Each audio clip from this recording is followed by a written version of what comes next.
যদিও এটা মেঘনাথের একটা মায়া, কিন্তু হনুমান এতটাই সরল যে নিজে ভাবুক হয়ে এই মায়াও কিছুতেই বুঝতে পারছে না। এই কি অনর্থ হয়ে গেল হনুমান! একই মুহূর্তের মধ্যে সারা সংসার আমার কাছে প্রাণহীন মনে হচ্ছে। যখন আমাদের এই পরিস্থিতি, তাহলে আমার প্রভু শ্রীরামের কি পরিস্থিতি হচ্ছে এখন? আমি কিভাবে ওনাকে এই সংবাদ জানাবো?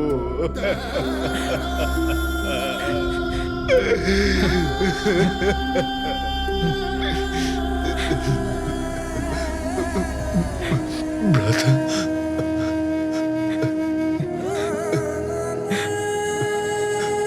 উঠুন। ভ্রাতা লক্ষণ, আপনি প্রভুর সব থেকে নিকটে। আপনি ওনার সেবা আমার থেকেও বেশি করেছেন। আপনি কি ওনাকে না হয় এই সংবাদটা দেবেন?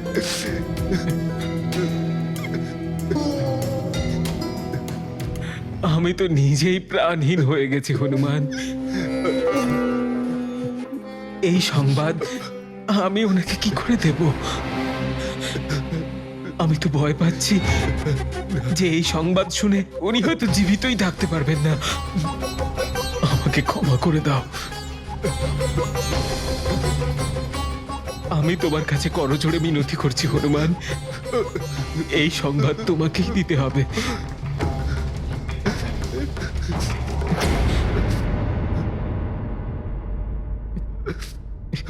হে প্রভু, আপনার এই সেবক এই দুঃসংবাদ আপনাকে কিভাবে গিয়ে দেবে বলুন?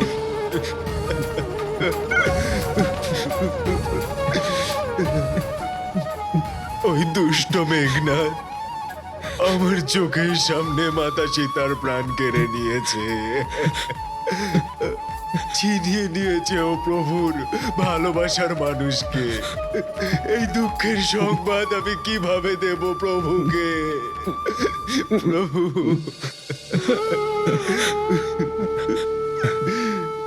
কিন্তু হনুমান, আমরা এই দুঃসংবাদ প্রভুর কাছে লুকোতেও পারবো না।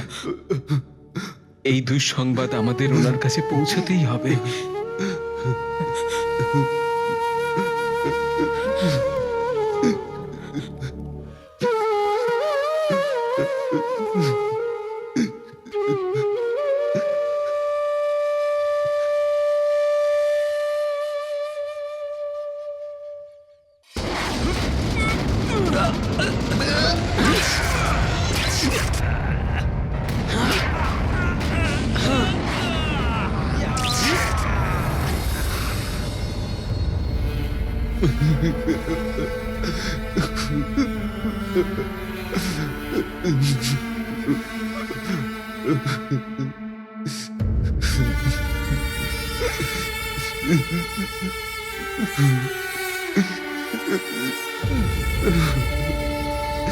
প্রথমে এই মহাবলীর মনোবল ভেঙে দিয়েছি আমি, আর এবার এই বানরকেও শেষ করে দেবো আমি। যুবরাজ মেঘনাদ, এই তুচ্ছ বানরদের জন্য আপনি সময় নষ্ট করবেন না, কারণ প্রথম প্রহর শেষ হতে চলেছে। নিক্ষেপ করুন আপনার ব্রহ্মাস্ত্র, শেষ করে দিন এক প্রহারে এই যুদ্ধটা।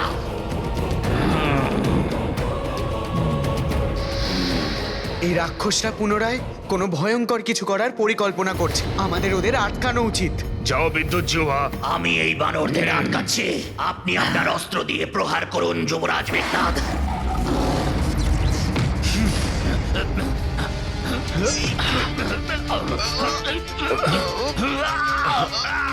বানর ছেড়ে দে, নল তোমায় কোনো অনিষ্ট করতে দেবে না মেঘনাদ।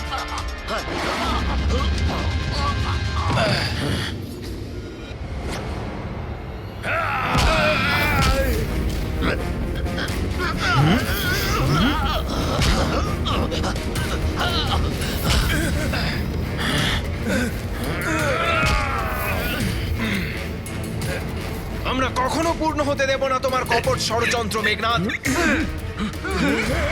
তোমরা আমাকে তাও আটকাতে পারবে না বানরগণ।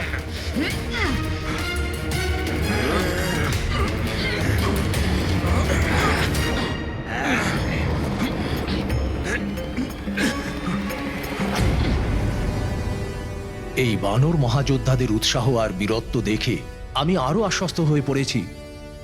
খুব শীঘ্রই এই যুদ্ধে বিজয় পেয়ে আমরা দেবী সীতাকে মুক্ত করতে সফল হব।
মাতা সীতার সাথে সাক্ষাতের ইচ্ছেই তো প্রভুর জীবনের উদ্দেশ্য ছিল, কিন্তু আমি কিচ্ছু করতে পারলাম না।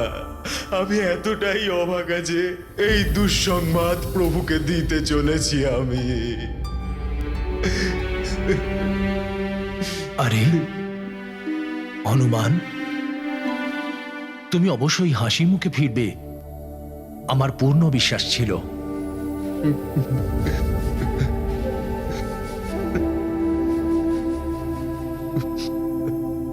কিন্তু তুমি অত দূরে থেমে গেলে কেন?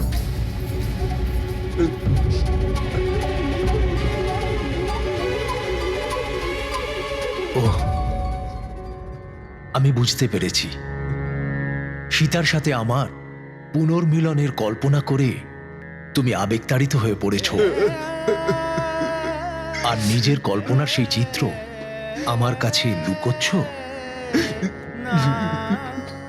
সংকোচ করো না হনুমান, আমার সন্নিকটে এসো। হনুমান, ওই মুহূর্ত কল্পনা করে আমিও আবেগতাড়িত হয়ে পড়ি, কিন্তু এখন আমরা নিজেদের লক্ষ্য পূরণ করতে চলেছি। আসলে তোমার নিরলস সহযোগিতা ছাড়া এটা কি করে সম্ভব হতো? আমার হতাশার মুহূর্তে তুমি তোমার শক্তি আর ধৈর্যের পরিচয় দিয়ে আমাকে কখনো বিচলিত হতে দাওনি হনুমান। কিন্তু আজ আপনার হনুমানও বিচলিত যে প্রভু। প্রাণঘাতী বাণের মতো আমার শব্দ আজ আপনার হৃদয় ভেদ করে দেবে। এটা জানার পরেও কিভাবে আমি বলি আপনাকে যে আমার এই চোখ দিয়ে আমি কি অবস্থায় মাতা সীতাকে দেখেছি। কি হয়েছে হনুমান?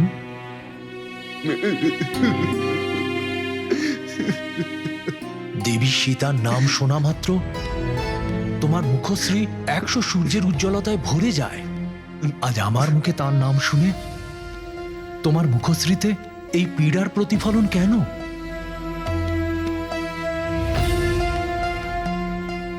যে কোনো বিপত্তিতে একেবারে না ঘাবড়িয়ে সর্বদা সকলের উৎসাহ বর্ধন যে করে থাকে, সেই মহাবলী হনুমান আজ স্বয়ং মস্তক নত করে রোদন করছে।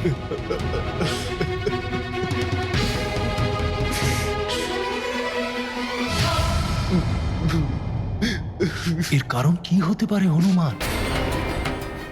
বলো হনুমান, কোন শোক গ্রাস করলো তোমায়, যা তুমি শব্দে ব্যক্ত করতে সাহস করে উঠতে পারছো না?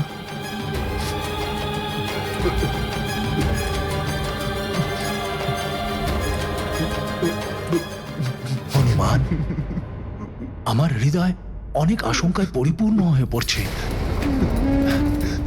আমাদের কোনো মিত্র বা যোদ্ধার কোনো ক্ষতি হয়নি তো?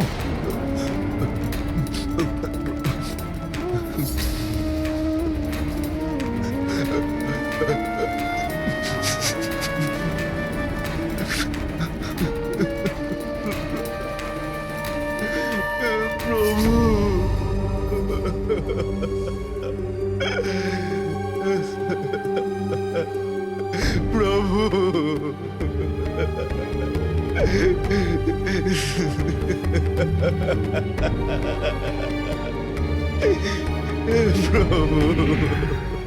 হনুমান, আমার লক্ষণের কি কোনো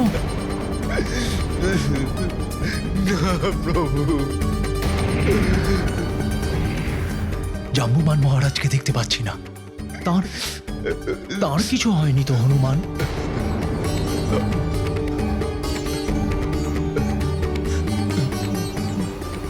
না প্রভু, না।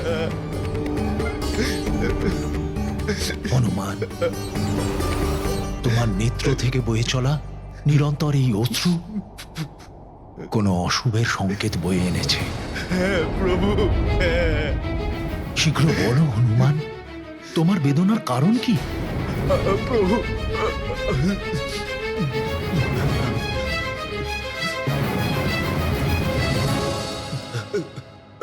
প্রভু, প্রভু, দুষ্ট মেঘনাদ,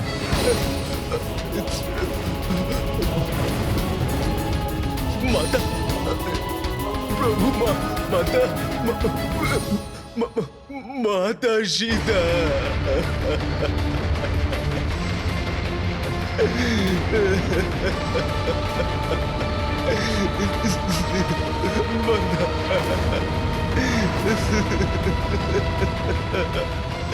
সীতা, কি হয়েছে সীতার? বলো হনুমান, কি হয়েছে আমার সীতার? সীতার নাম নেওয়ার মাত্রই হনুমান এভাবে ভেঙে পড়েছে কেন? যেন কোনো নিষ্পাপ শিশুকে হঠাৎ তাকে তার মায়ের আঁচল থেকে পৃথক করে দেওয়া হয়েছে। মাতা সীতা, মাতা সীতা, তাই তো বলছে হনুমান। না না হনুমান,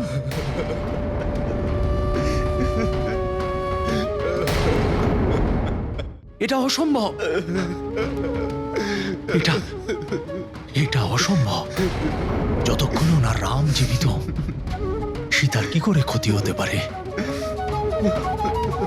এটা অসম্ভব।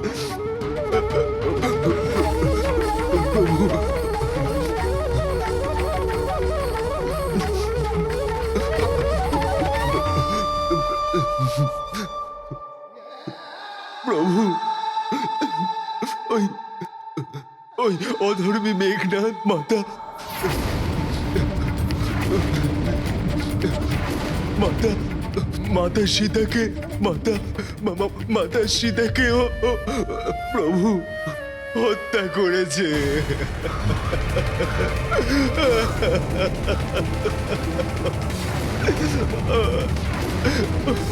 প্রভু, সীতাকে হত্যা? হ্যাঁ প্রভু।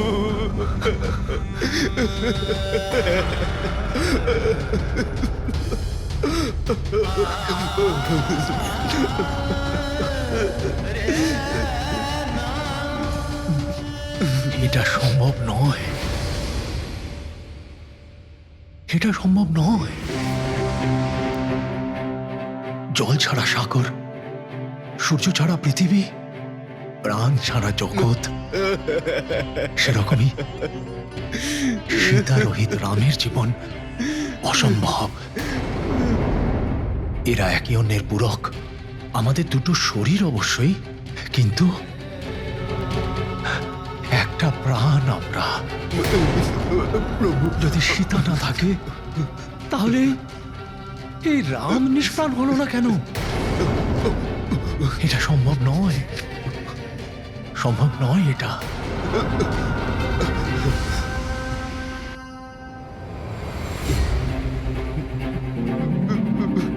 এসো লক্ষণ, তুমি আসল সত্যিটা বলো। এ কি কথা বলছে হনুমান?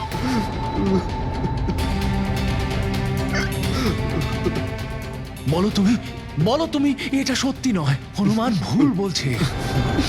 বলো লক্ষণ।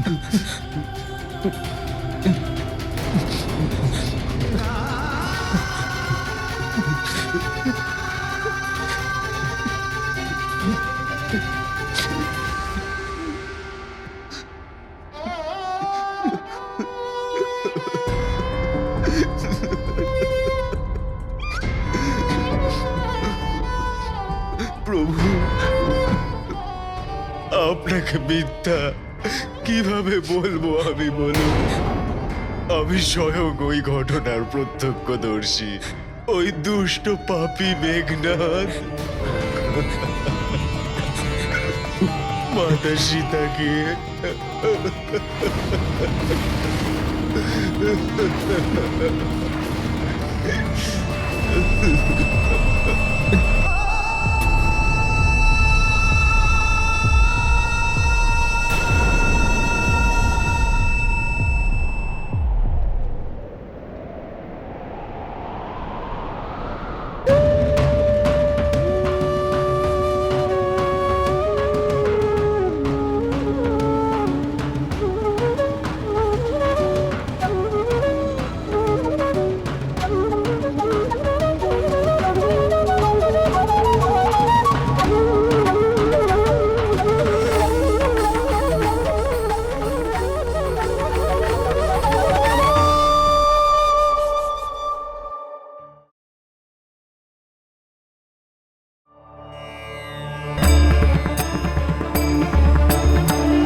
সীতার থেকে পৃথক হয়ে আমিও জীবিত থাকবো না, কিন্তু আমার প্রাণ ত্যাগের পূর্বে আমি ওই পাপী মেঘনাদ, তার অধর্মী পিতা রাবণ আর তার সহযোগী রাক্ষসদের দণ্ড অবশ্যই দেব।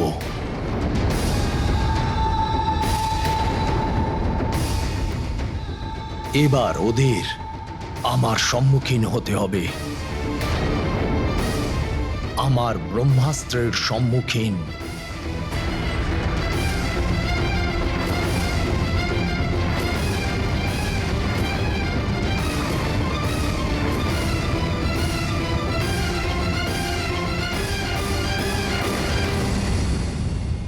সরে যাও বানরগণ, তোমরা আমাকে তাও আটকাতে পারবে না বানরগণ।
এখন এই নর আর বানরেরা কি পরিকল্পনা করতে চলেছে?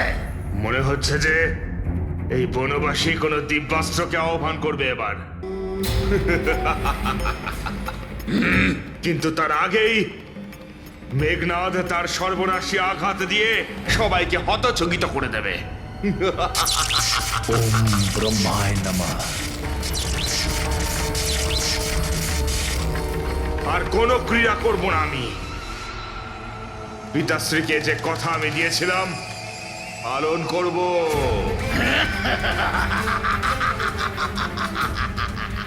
ব্রহ্মাস্ত্র আছে তোমার কাছে, তুমি সরসন্ধান করো আর নিক্ষেপ করো এই নর আর বানরদের প্রতি, তাতে সবাই একসাথে ধ্বংস হয়ে যাবে। আমি কথা দিচ্ছি পিতাশ্রী, যদি যুদ্ধের প্রথম প্রহর অবধি শত্রু আমার সামনে টিকে থাকে তাহলে আমার শেষ প্রহার হবে ব্রহ্মাস্ত্রই।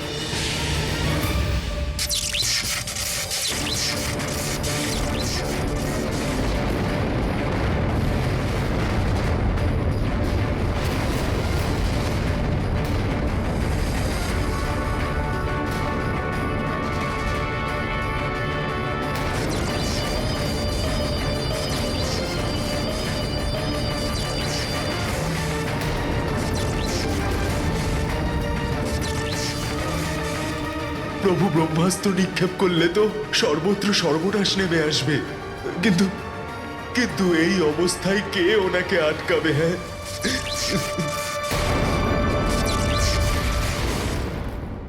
ছল, কপটতা, মায়া এগুলো দুষ্ট অধর্মীর কর্ম। ধার্মিক ব্যক্তি এগুলো কখনোই করেন না। For more updates, subscribe to our channel, click the show links and enjoy watching the videos.